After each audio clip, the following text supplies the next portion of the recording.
Corona পরিস্থিতিতে দেশে এসে আটকা পড়ায় রেমিটেন্স যোদ্ধাদের যখন সঞ্চয় হাত, তখন সৌদি এয়ারলাইন্স ও বেসামরিক বিমান চলাচল কর্তৃপক্ষের সমন্বয়হীনতায় সৌদি প্রবাসীদের মধ্যে জেঁকে বসেছে কাজ হারানোর শঙ্কা।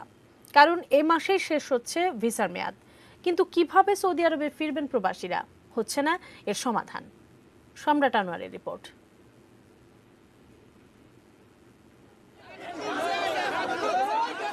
ধাওয়া পাল্টা ধাওয়া, সড়ক অবরোধ, যানবাহনের জটলা, পরে আশ্বাসে অবরোধ তুলে নেয়ার এই ঘটনা সোমবার দুপুরে সোনারগাঁও হোটেলের ঠিক সামনের সড়কে। বিক্ষোভটা সৌদি প্রবাসী বাংলাদেশিদের। করোনার আগে টু ওয়ে টিকিটে দেশে এলেও পরে আকাশপথে ভ্রমণে নিষেধাজ্ঞা থাকায় আর ফেরা হয়নি।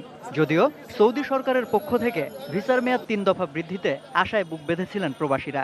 সেপ্টেম্বরের মাঝামাঝি থেকে সৌদি এয়ারলাইন্সের যাত্রী পরিবহন শুরুর ঘোষণায় ফেরার তাড়াটা আরও বাড়ে। কারণ 30 সেপ্টেম্বর যে শেষ হচ্ছে প্রবাসীদের বড় একটি অংশের সৌদি আরবের ভিসার মেয়াদ। টিকিটের মেয়াদ শেষ হয়ে গেছে, আকামার মেয়াদ শেষ। ওইখান দিয়ে আমার সৌদিতে ব্যবসা আছে, আমি এখন ব্যবসা বাণিজ্য আমার বন্ধ। কবিল বলতে আছে 30 তারিখের আগে যদি আসতে পারো তো আসো, না আসতে পারলে আমার আর কিছু করার নাই। এই অবস্থায় সৌদি এয়ারলাইন্সের অফিসে কয়েকদিন ধরেই ভিড় প্রবাসী বাংলাদেশিদের।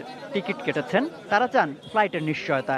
আপ ডাউনের টিকিট কেটে দিয়েছে আমাদেরকে সৌদি এয়ারলাইন্সে। আচ্ছা, এখন আমরা যখন আসলাম আমাদেরকে টিকিট দিল 12 তারিখে।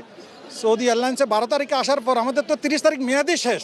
মানুষের ভিসা নাই, মানুষের পাসপোর্ট নাই, মানুষের একামা নাই, মানুষের টাকা নাই, তারা রাস্তায় ঘুমাইতেছে, তাদের কাছে পয়সা নাই, তারা কি করবে? আমাদের লোকে 3-4 জন টিকিট কাটতো, ওনার যাইতে পারেন এয়ারপোর্টে ফেরত আইছে। এখন টিকিট কাটে যে আমরা যাবো, এটার কোনো শিউর নাই।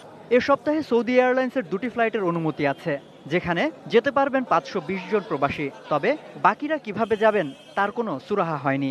আপাতত 2টা ফ্লাইটের অ্যাপ্রুভাল আসছে আমাদের এখন পর্যন্ত সপ্তাহে।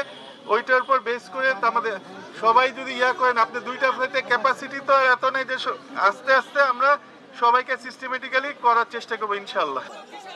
17 সেপ্টেম্বর শর্ত সাপেক্ষে বাণিজ্যিক ফ্লাইট পরিচালনার ঘোষণা দিলেও পরে শুধু সৌদি এয়ারলাইন্স ছাড়া অন্য এয়ারলাইন্সের ফ্লাইটের অনুমতি দেয়নি সৌদি সিভিল এভিয়েশন।